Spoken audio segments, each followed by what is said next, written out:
उभे असताना आपण परमेश्वराच्या गौरवासाठी उपासक संगीतामधून गीत क्रमांक 267 हे आपण उभी करणार आहोत. गीत क्रमांक 267 मिळवाना मिळवा अन्नपाणी. मिळवा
परमेश्वर माझा मित्र आहे, मला काही देणार आहे.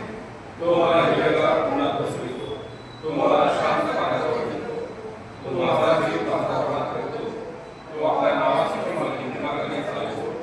मृत्यू छायेकडे दुर्गेचा असतो तरी अविश्वास घेणार नाही, कारण तू माझा बाबा आहेस.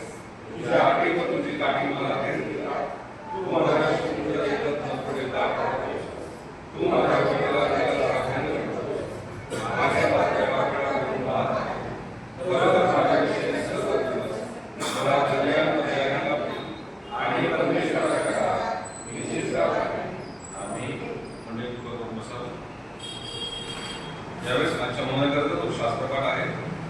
मत्ते सुवर्तमान याचा 24वा अध्याय आणि 3 ते 14 वचन आपण ऐकणार आहोत। मत्ते सुवर्तमान याचा 24वा अध्याय 3 ते 14 वचन आहे।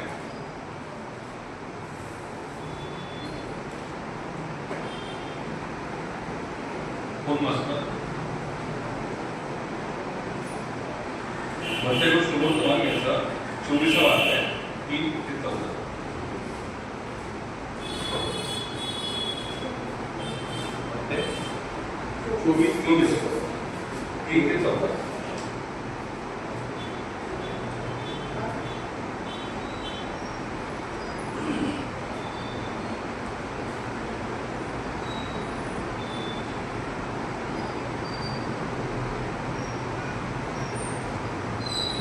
तो जैतुनाच्या डोंगरावर बसला असता शिष्य त्याच्याकडे एकांती येऊन म्हणाले, ह्या गोष्टी केव्हा होतील आणि आपल्या येण्याचे व ह्या युगाच्या समाप्तीचे चिन्ह काय हे आम्हाला सांग। येशूने त्यास उत्तर दिले, तुम्हास कोणी फसवू नये म्हणून सावध असा, कारण पुष्कळ जण माझ्या नावाने येऊन मी ख्रिस्त आहे असे म्हणतील व पुष्कळास फसवतील। तुम्ही लढायाविषयी ऐका व लढायांच्या हवया ऐका, घाबरून जाऊ नये म्हणून सांभाळा, कारण असे होणे अशक्य आहे, परंतु तेवढ्यात शेवट होत नाही।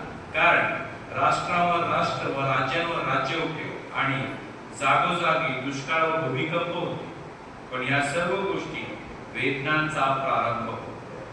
तेव्हा तुमचे हाल करण्याकरिता ते तुम्हास धरून देतील व तुम्हाला जीवे मारतील आणि माझ्या नावामुळे सर्व राष्ट्रे तुमचा द्वेष करतील। त्यावेळी पुष्कळ जण अडकळतील, एकमेकांना धरून देतील व एकमेकांचा द्वेष करतील। पुष्कळ खोटे संदेश उठतील व अनेकांस फसवतील आणि अनिती वाढल्यामुळे पुष्कळांची प्रीती थंडावेल, परंतु जो शेवटपर्यंत टिकून राहील तोच तरेल।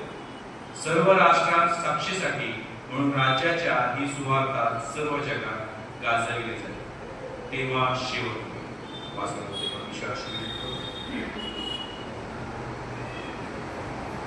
सगळ्यांना विनंती करतो त्याची मदतची प्रार्थना करायची का? मला वचन जे आहे त्यासाठी प्रार्थना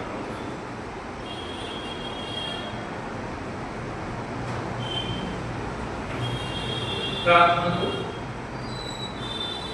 पवित्र पवित्र पवित्र सैन्याच्या सेनाधीश परमेश्वरा, राजांच्या राजा प्रभूंच्या प्रभू, तुला मान महिमा गौरव आणि युगांचा आम्ही मनापासून तुझा आभार मानतो, तुला धन्यवाद देतो प्रभूजी। तू इथपर्यंत आम्हाला सांभाळस राखलस प्रभू। या सायंकाळच्या वेळेमध्ये तुझ्या पवित्र मुद्रात ठेवलास आणि परमेश्वरा तुझ्याशी बोलण्याची, तुझं पवित्र वचन वाचण्याची, ऐकण्याची संधी दिलीस, तुझं म्हणणं ऐकण्याची संधी दिलीस, तुझा निरोप ऐकण्याची संधी दिलीस। आम्ही मनापासून तुझे उपकार मानतो परमेश्वरा। आम्ही तुला प्रार्थना करतो, आमच्या चुकांची, पाप आणि अपराधांची आम्हाला क्षमा करतो, आम्हावर दया।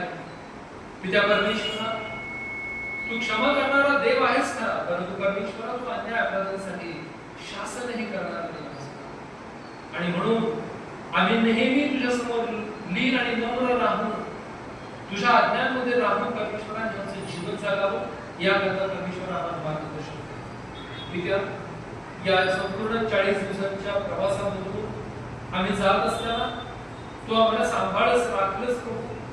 वेगवेगळ्या ठिकाणी परमेश्वरा प्रार्थना करता, वेगवेगळ्या सभासदांच्या घरी जाणं, उपासना घेणं, परतीचं येणं, सगळं काही सुखरूप, सुरक्षित आणि आशीर्वादित केलंस याबद्दल आम्ही मनापासून तुझे उपकार मानतो प्रभू। परमेश्वरा, तुझ्या पवित्र वचनाची सेवा करण्याकरता ज्या प्रत्येकांना तू संधी दिलीस त्या सर्वांसाठी तुझे मनापासून आभार मानतो, आणि त्या प्रत्येकाच्या द्वारे प्रभू तू काही ना काही आम्हाला शिकवलेलं आहेस, तुझ्या पवित्र वचनातून तू आमच्याशी बोललास प्रभू। आणि परमेश्वरा बाबा, प्रार्थना करतो हा जो ठेवा आम्हाला या संपूर्ण 40 दिवसांपासून मिळालेला आहे तो आम्ही आमच्या अंतःकरणामध्ये परमेश्वरा बाबा साधून घ्या, त्याप्रमाणे येणाऱ्या दिवसांमध्ये आम्ही वागावं, तुला संतोष व्हावा म्हणून तू आम्हाला सहाय्य कर। पिता परमेश्वर, या सर्व 40 दिवसांच्या प्रवासामध्ये प्रभू परमेश्वर आमच्या संगीत होतास यासाठी आम्ही तुझे आभार मानतो। आता येणाऱ्या दिवसांमध्ये देखील प्रभू तुझं मार्गदर्शन आम्हाला लाभू दे,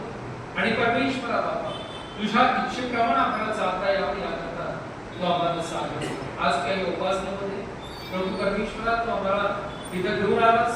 जी पवित्र वचन आम्ही वाचलेली आहेत प्रभू ती जीवित आणि आशीर्वादित आहेतच, परंतु आज तुझ्या सेवकाकरती परमेश्वरा हा तुझा निरोप आमच्यापर्यंत येत असता तो ग्रहण करण्याकरता तो सेवन करण्याकरता प्रभू तू आम्हाला सहाय्य कर. आम्हाला एकाग्र कर. आमच्या अवतीभोवती परमेश्वरा अनेक वेगवेगळ्या प्रकारचे आवाज आहेत परमेश्वरा, गर्दी आहे, परंतु पित्या आम्ही तुला विनंती करतो यातील कुठलाही आवाज आमच्या अंतःकरणामध्ये आमच्या कानामध्ये पोहोचू नये म्हणून तू आम्हाला सहाय्य कर आणि आम्ही तुझ्याशी एकाग्र व्हावं, एकरूप व्हावं याकरता पवित्र आत्म्याचं मार्गदर्शन आम्हाला तू लागू दे अशी आमची तुला प्रार्थना आहे.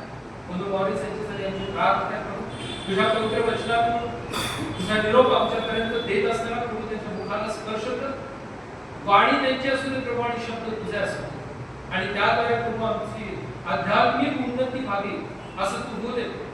परमेश्वर जे तू त्यांच्याद्वारे बोलत आहेस ते आमच्या वैयक्तिक जीवनाकरताच लागू होणाऱ्या गोष्टी आहेत आणि परमेश्वर त्याद्वारे आम्ही आमच्यामध्ये सुधारणा करा. आम्ही तुझ्या इच्छेप्रमाणे चालावं, तुझ्या इच्छेप्रमाणे वागावं याकरता हे पवित्र वचन आम्ही स्वीकारून घ्यावं म्हणून कृपा आम्हाला तुझ्याकडे एकाग्र कर. पित्या या संपूर्ण प्रवासामधून दर बुधवारी परमेश्वरा ज्या ज्या उपासना झाल्या त्या सर्व उपासनांमधून परमेश्वरा तुझ्या सेवकांनी दिलेले संदेश परमेश्वरा तू आमच्यापर्यंत पोहोचवलेस. तुझे उपकार मानो परमेश्वरा बाबा. आम्ही तुला प्रार्थना करतो आज देखील तुझा निरोप ऐकत असताना आम्हाला सहाय्य कर. इथे बसलेल्या आम्हा प्रत्येकावर तुझी कृपा दृष्टी असू दे. ज्यांना परमेश्वरा बाबा तुझ्या पवित्र मंदिरामध्ये ज्यांनी यावं अशी तुझी इच्छा होती तर सर्वांना तू घेऊन आलास. आता परमेश्वरा तू आमच्याशी बोलत आहेस याबद्दल आम्ही तुझे उपकार मानतो आणि परमेश्वरा आम्हाला तू तयार कर अशी प्रार्थना येशू ख्रिस्ताचं कारण याच्याद्वारे मागितलं म्हणून पाहिजे. आमेन.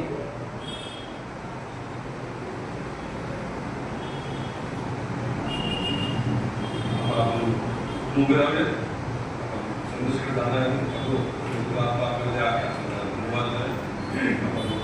रेनोवेशनमधून 2053 धन्यवाद के साथ धन्यवाद के साथ स्तुति गाऊंगा हे यीशु मेरे खुदा.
Look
रोज लावायला धन्यवाद दिले.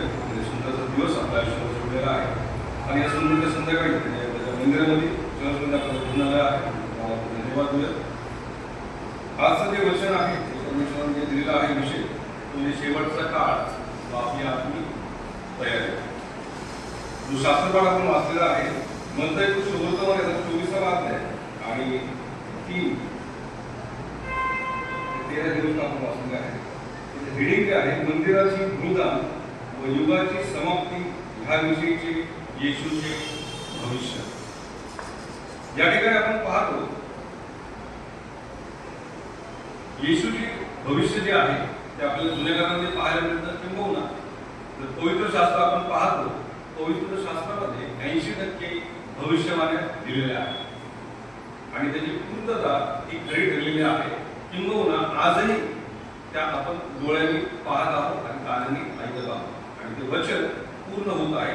24वा जो अध्याय आहे याच्याद्वारे आपल्याला पाहायला मिळतं. या ठिकाणी जर आपण सारांश बघितला तर उत्पत्तीमध्ये आपल्याला जगाची निर्मिती पाहायला मिळते.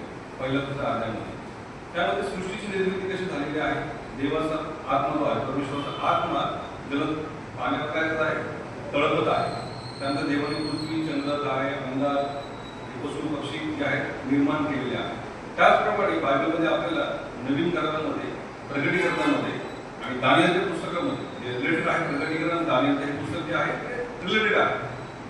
ज्या भविष्यवाणी प्रकटीकरणामध्ये आहे त्या भविष्यवाणी तुम्हाला दानियेलच्या पुस्तकामध्ये पाहायला मिळते. तर शेवटचं जे काळाचे चिन्ह चमत्कार जे आहेत शेवटच्या काळामध्ये ज्या गोष्टी होणार आहेत त्या गोष्टी आपल्याला पवित्र शास्त्रामध्ये पाहायला मिळतात आणि त्याचे भविष्यवाणी जे आहे ते दानियेलच्या पुस्तकामध्ये त्याचप्रमाणे मत्ती शुभवर्तमान आपण आज शुभवर्तमान वाचले त्याच्यामध्ये आणि प्रकटीकरणाच्या 21 अध्यायामध्ये त्याचप्रमाणे बऱ्याचशा अध्यायामध्ये आपल्याला पाहायला मिळत आहे प्रकटीकरणाच्या. यावरून आपल्याला हे समजत आहे आजच्या दिवसांमध्ये राष्ट्र राष्ट्राशी झगडत आहे जे युद्ध चालू आहे त्याच्यावर आपल्याला हे समजत आहे की त्या भविष्यवाण्या पूर्ण होत आहेत.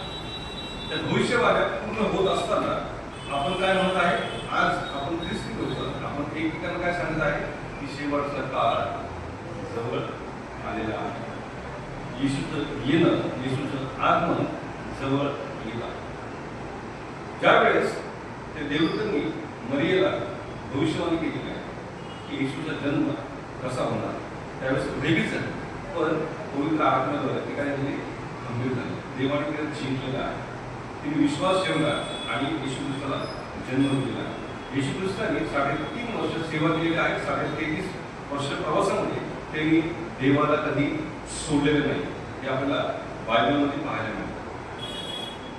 शिष्य आहेत ते सांगत आहेत येशू ख्रिस्त स्वतः त्यांनी कामगिरी केलेली आहे जे कृत्य केलेलं आहे जे सुवर्त सांगितलं आहे हे आपल्याला शुभवर्तामध्ये पाहायला मिळतं.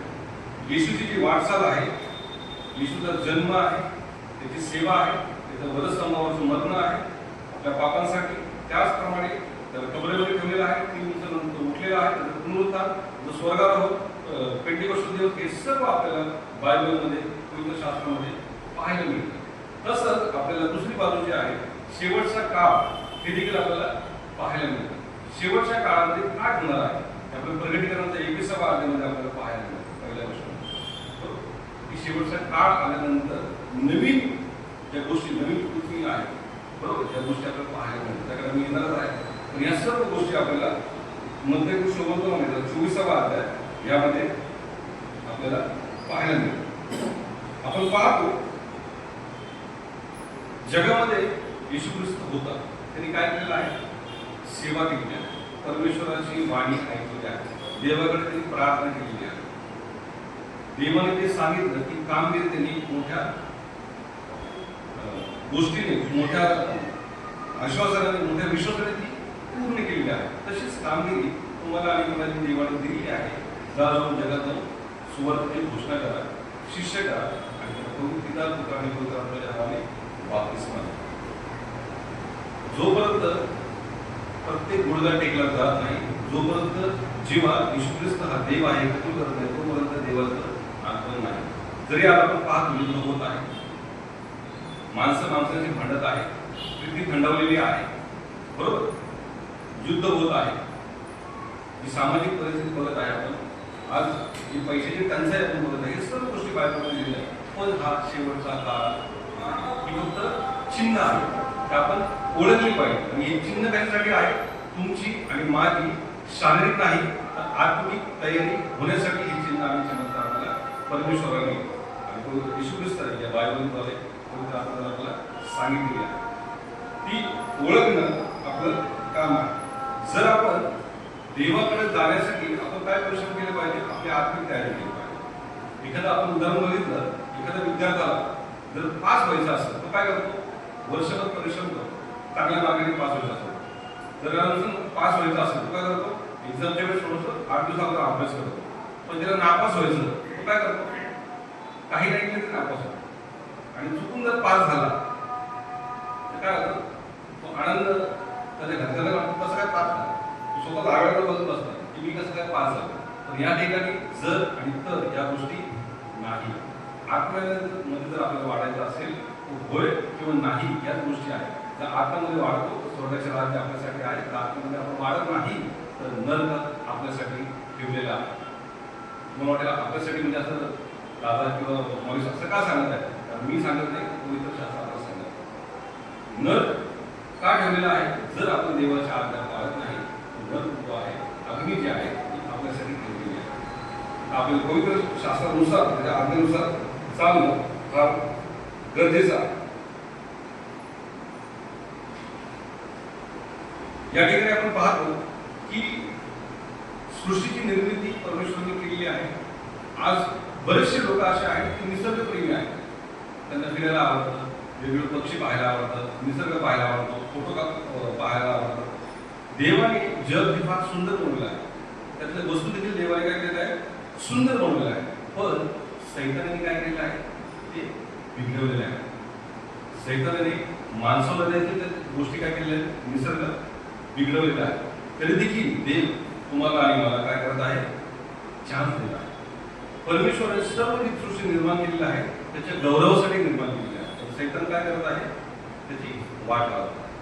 तर परमेश्वर तुम्हाला आणि मला खरेपणाचा आत्मा दिलेला आहे. तर खरेपणाचा आत्मा आपण ओळखणं फार गरजेचं आहे. एक दिवस असं येणार आहे की या जगामध्ये असलेल्या सर्व गोष्टी ज्या आहेत त्याचा काय होणार आहे? नाश होणार. सर्व गोष्टी संपणार आहेत. बरोबर? प्रगती 21 मध्ये आपल्याला बाहेर पडतो नवी सृष्टी नवी आकाश. का? जुनं जे आहे जे आज आपण पाहत आहोत हे सर्व नष्ट होणार आहे. बरोबर? कोणतीच गोष्ट शिल्लक राहणार नाही. ज्या गोष्टीवर आपण किंवा इतर लोक घमंड करतात ती गोष्ट घमंड आहे ते धुळीस मिळणार आहे. ज्या गोष्टीचा रुबाब व्यक्तींना आहे, माणसांना आहे, तो रुबाब देखील काय ढळणार आहे. एखादा मोठा पैलवान जो असेल तो देखील त्या ठिकाणी अशक्त होणार आहे. ज्याचे नाव देशामध्ये जगामध्ये मोठे असेल ते नाव धुळीस मिळणार. ज्यांनी संपत्तीचा गर्व केलेला आहे ते लोक भिकारी होणार आहेत. आणि जे मोठमोठ्या हुद्द्यावर आहेत ते काय होणार आहे? खाली पडणार आहे. मी सांगत नाही, परमेश्वराचं वचन सांगतं. कारण जगात जग जे आहे ते नष्ट होणार आहे. केवळ प्रभूचं आगमन होणार आहे. जगामध्ये राहत असताना आपण कोणत्या गोष्टीची खुशाली मिळवली पाहिजे, कोणत्या गोष्टीची प्रतिष्ठा मिळवली पाहिजे हे आपल्याला कळत असून जर आपण जगामध्ये राहत असेल आपल्यासाठी गोष्ट आपल्याला देवाचं वचन सांगतं. कारण देवाचं वचन आपल्याला दिलेलं आहे. आज इथे जमलेले प्रत्येक जण त्यांना देवाची जाणीव आहे. देव त्यांना प्राथमिक ओळखतो. आपण प्रार्थना कशी करावी, देव आपल्या बरोबर प्रश्न कसं बोलत आहे हे आपल्या सर्वांना ठाऊक आहे. या ठिकाणी माणसाचा जन्म जो आहे, मनुष्याची निर्मिती कशी झालेली आहे? मातीपासून झालेली आहे. हे सर्व गोष्टी आपण जगातल्या मिळवल्या आहेत. बरोबर? आता आपल्या आत्म्याचा नाश करून घेतला तर आपल्याला काही लाभ नाही. जगातल्या सर्व गोष्टी जर आपण मिळवून घेतल्या तर आपण मातीपासून जन्मलेलो आहोत आणि आपली शेवट काय आहे? मातीचा. ते जगाची प्रतिष्ठा, रुबाब, घमंड, संपत्ती कमवून आपण काय करणार आहोत? जर सार्वजनिक संपत्ती जर आपण मिळवलीच नाही तर आपल्याला अग्नी जो आहे तो आपल्यासाठी ठेवलेला असेल. या ठिकाणी जो पैसा आहे, जो रुबाब आहे, जो बुद्ध आहे तो आपल्याला स्वर्गाच्या राज्यासाठी कधीच कामाला येत नाही. तो फक्त जगाच्या राहण्यासाठी कामाला येतात. जगामध्ये एखादी गोष्ट आपल्याला पाहिजे असेल, पावर, त्या पावरने आपण यूज करू शकतो. माझी ओळख आहे जातो हे काम करतो. पण स्वर्गाच्या राज्यासाठी आपल्याला हे काहीच कामाला येणार नाही. स्वर्गाच्या राज्यासाठी आपल्याला फक्त पवित्र शास्त्र, संदेश, याजक हे आपल्याला काम करायचं आहे. त्यांच्या सोबत आपण राहणं आपलं काम आहे. जे सामर्थ्य आपल्याला पवित्र वचनातून मिळत आहे ते कोणत्याच माणसापासून आपल्याला मिळणार नाही. आपण चर्चला येणं गरजेचं आहे, देवाचं वचन वाचणं गरजेचं आहे, आपण प्रार्थना करणं गरजेचं आहे. तर आपल्या सार्वत्रिक जीवनाचे जे मार्ग आहेत ते मोकळे होतील आणि आपली आत्मिक उन्नती त्या ठिकाणी होणार आहे. जग जे आहे ते नष्ट होणार आहे. जगाच्या मार्गामध्ये आपण चाललं नाही पाहिजे. आज आपण पाहतो तारे चमकतात, स्टार्स, बरोबर, पण ते देखील नष्ट होत आहे. सायंटिफिकली तुम्ही जर बघितलं काही दिवसानंतर, वर्षानंतर, काही काळानंतर जे स्टार्स ताऱ्यांना धडकतात आणि ते नष्ट होतात, ते इतरत्र पसरतात, बरोबर. जुन्या काळामध्ये जर तुम्ही पाहिलं जो लुसिफर आपण म्हणतो, त्याला गर्व आला, त्याला खाली पाडण्यात आलं. खाली पाडल्यानंतर तो एकटाच पाडला का नाही, त्यांनी सोबत काय केलेलं आहे, त्याच्याबरोबर जे देवदूत आहेत जे आराधना करत होते ते देखील खाली पडलेले आहे. काही पुस्तकात वैज्ञानिकांच्या मते किंवा थेरपीच्या मते किंवा काही पण पुस्तकं वाचले ते स्टार्स आहेत, देवदूत आहेत. ते जुन्या काळामध्ये पाहायला मिळतं. देवकन्या आहे, देवपुत्र आहे. हे तुम्हाला जुन्या काळामध्ये जर तुम्ही गहन अभ्यास केला तर त्यामुळे तुम्हाला हे पाहायला मिळेल. जे स्टार्स आहे हे देखील जगाची जी निर्मिती आहे, देवाची जी निर्मिती आहे, बरोबर, ते देखील देव नष्ट करतो. तुम्ही आणि मी काहीच नाही. परमेश्वराचं वचन आपल्याला काय सांगतं, जग हे नष्ट होणार आहे, जगातल्या सर्व गोष्टी नष्ट होणार आहे. आपण देखील माती आहे आणि मातीला आपण जाऊन मिळणार आहोत. पण देवाचं येणं ज्यावेळेस होणार आहे त्याच्या आधीच आपण मातीला माती मिळणार आहोत. तर आपलं वागणं, चालणं, बोलणं, म्हणजे आपली सेवा जी आहे, उठणं बसणं, ते आपल्याला कसं असलं पाहिजे ते आपल्याला पवित्र शास्त्र सांगतं. स्वर्गाकडे जाण्याचा मार्ग जो आहे तो देखील आपल्याला पवित्र शास्त्रामध्ये पाहायला मिळतो. या ठिकाणी आपण पाहतो, जर आपण नवीन मोबाईल घेतला आणि दुसऱ्या दिवशी जर स्क्रीनला स्क्रॅच पडला तर काय होतं, आपलं मन किती हळहळतं. माझा नवीन मोबाईल 10,000, 15,000, 20,000, आजकाल 15-20 हजारचे मोबाईल नाही, कमीत कमी 30,000 मोबाईल आपण वापरतो. तो स्मार्टफोन समजला जातो. 10,000चे मोबाईल स्मार्टफोन आहेत, तर ते आपल्या आई वडील आजी आजोबा वापरतात. आज तरुण पिढी जी आहे कमीत कमी 25 ते 30,000 मोबाईल वापरतो, बरोबर. त्या मोबाईलच्या स्क्रीनला जर स्क्रॅच पडला तर आपलं मन किती काय होतं, ढिवळतं की माझा नवीन मोबाईल खराब झालेला आहे, बरोबर. एखादं भांडं आपण नवीन घेतलं, ते चेंबटलं तर स्त्रियांना काय आनंद होतो का, घरामध्ये काय होतं, तुफान, बरोबर, संकट येतात. ते संकट आपल्या जीवनामध्ये नसावं. छोट्या छोट्या गोष्टीवरून आपण हार मानू नये, त्यासाठी आपण काय केलं पाहिजे, देवाच्या सानिध्यामध्ये सतत असलं पाहिजे. घरामध्ये भांडणं होतात, नवरा बायकोची भांडणं होतात, का होतं, कारण ते देवामध्ये नाही, त्यांच्यामध्ये प्रीती धंदावलेली आहे. जगामध्ये पण तसेच, घरामध्ये पण तसे. जर घरामध्ये जर आपण प्रीतीने राहत असू, आपण देवामध्ये प्रीतीने राहत असू, कुटुंबामध्ये प्रीतीने राहत असू, आपण चर्चमध्ये प्रीतीने राहत असू, तर आपली प्रीती थंडावणार नाही. किती संकट आले तरीही आपण देवामध्ये नम्र राहू आणि देवाची आपण सेवा करणार आहोत. आपल्याला प्रेम करणारा कोण आहे, प्रभू श्री ख्रिस्त आहे. त्याच्यासारखं प्रेम किंवा प्रीती आपल्याला कोणी करू शकतं का, कोणीच करू शकतं. प्रश्न आला आपल्याला शेवटच्या काळामध्ये ज्यावेळेस प्रभूचं येणं होईल, शेवटचं काळ जग नष्ट होईल, मोठमोठ्या बिल्डिंग आहेत ते पडतील, 100 मजल्याचे जे बिल्डिंग आहे, मोठमोठे टावर आहे ते पडतील. पण देवाची प्रीती आपल्यामध्ये नसेल, आपण देवाचं प्रेम करत नसेल, खरोखर परमेश्वर आपल्याला ओळखेल. तुम्ही तुम्हाला ओळखत नाही. 10 कुमारिका आहेत, त्या 5 शहाण्यांना 5 मूर्ख होत्या. काय झालेलं आहे, 5 ज्या शहाण्या कुमारिका आहेत त्यांना वर आला तर त्यांना वर घेण्यात आला. 5 ज्या आहेत त्या दार ठोकत आहेत, एक संधीसाठी ते वाट बघत आहेत, त्यांना संधी मिळत नाही. देवाचं प्रेम आपलं राहण्यासाठी आपण काय केलं पाहिजे, आत्मामध्ये चाललं पाहिजे. आत्मा जर सशक्त असेल आपण देवाला सर्व गोष्टी सांगू शकतो, देव आपल्याला ओळखेल, बरोबर. आपलं ज्यावेळेस देव आपल्याला प्रेम करतो तेव्हा त्याची कृपादान आपल्याला मिळतात, त्याचा आशीर्वाद आपल्याला मिळतो, स्वर्गाचे राज्य आपल्याला मिळण्याचा प्रयत्न होतो. जे अविनाशी गोष्टी ज्या आहेत त्या आपल्याला देव सांगत असतो, देवाचं वचन आपल्याला लागतं, देवाचे लोक आपल्याला लागतात आणि प्रभूची मंडळी जी आहे त्याच्यामध्ये आपण एक प्रेमाने आपण राहतो. ज्यावेळेस देवाचं प्रेम आपल्याला मिळतं, देवाचं प्रेम आपल्याला मिळत असेल तर आपण ह्या गोष्टीमध्ये काय थंड उमटही नाही आणि थंडही नाही. थंड म्हणजे काय, प्रीती थंड म्हणजे आपलं प्रेम एकमेकांवर राहणार, देवाचं प्रेमच आपल्यावर बसतं. तर आपण आध्यात्मिक गोष्टीकडे जास्त लक्ष दिलं पाहिजे.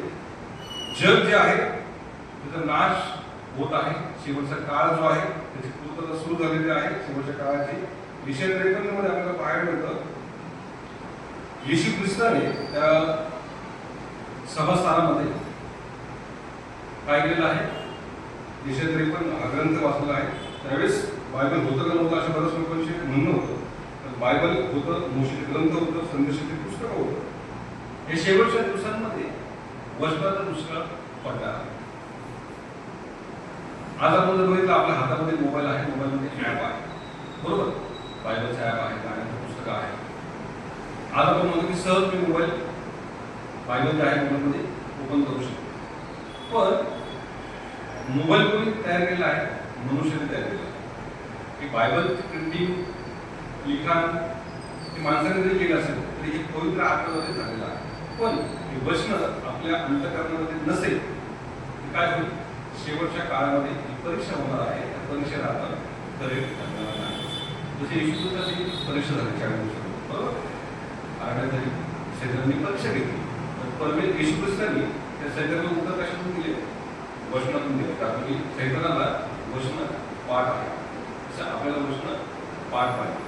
जर आपल्याला असताना मोबाईल जो आहे तो हॅक झाला, मागच्या वेळेला आपण पूर्ण झाला आपला की आपण मोबाईल चर्चमध्ये आपण जॅमर लावतो.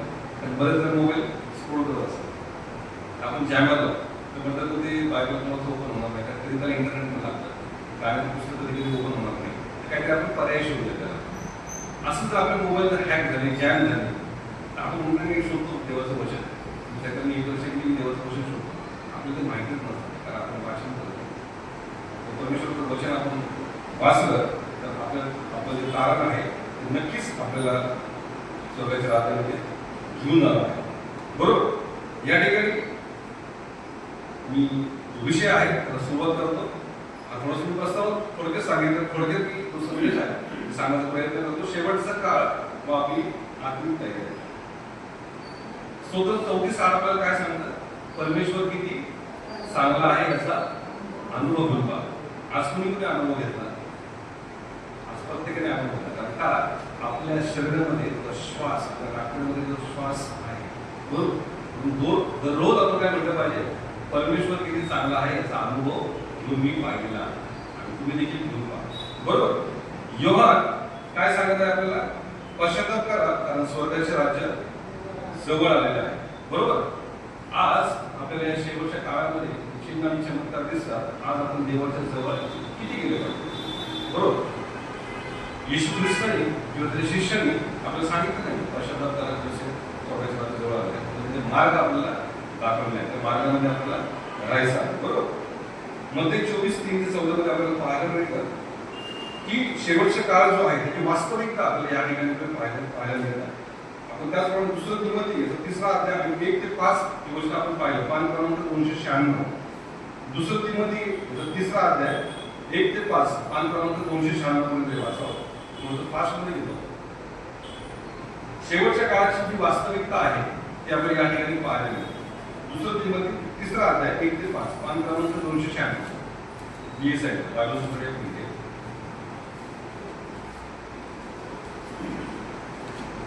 शेवटच्या काळी कठीण दिवस येतील हे समजून घे, कारण माणसे स्वार्थी, धनलोभी, बडाईखोर, गर्विष्ठ, निंदक, आई बापांना न मानणारे, उपकार न स्मरणारे, अपवित्र, ममताहीन, शांतताद्वेषी, चहाडखोरे, असंयमी, क्रूर, चांगल्याबद्दल प्रेम न बाळगणारे, विश्वासघातकी, धूर्त, गर्वाने फुगलेले, देवावर प्रेम करण्याऐवजी सुखविलासाची आवड धरणारे, सुभक्तीचे केवळ बाह्य रूप दाखवून तिचे सामर्थ्य नाकारणारे अशी ती होती. त्यांच्यापासून दूर राहा. आमेन. या ठिकाणी जे गोष्ट आपण 3 ते 5 मध्ये वाचलं आहे त्याचा सारांश मी सांगतो.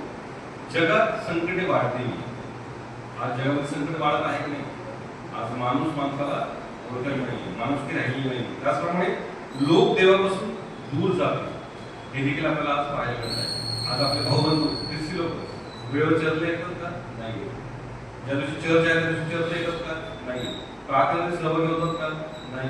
तोपर्यंत प्रार्थना होते का? नाही. बरंच घरामध्ये तोपर्यंत प्रार्थना होत नाही, वैयक्तिक प्रार्थना होत नाही.